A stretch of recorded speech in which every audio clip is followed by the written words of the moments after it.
All right, on today's episode of Python Papi, we're back inside our smart contracts project. Let's have a look at what we're going to be going over today. Yesterday we started the plus equals module.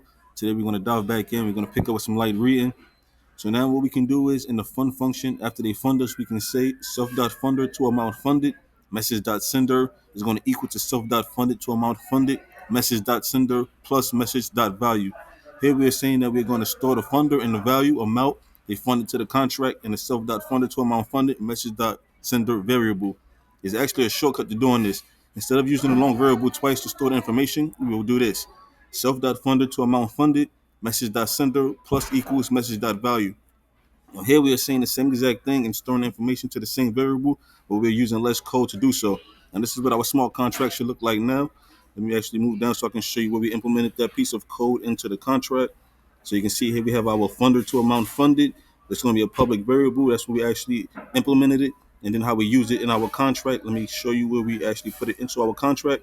You can see the self.funder to amount funded, message.sender plus equals message.value.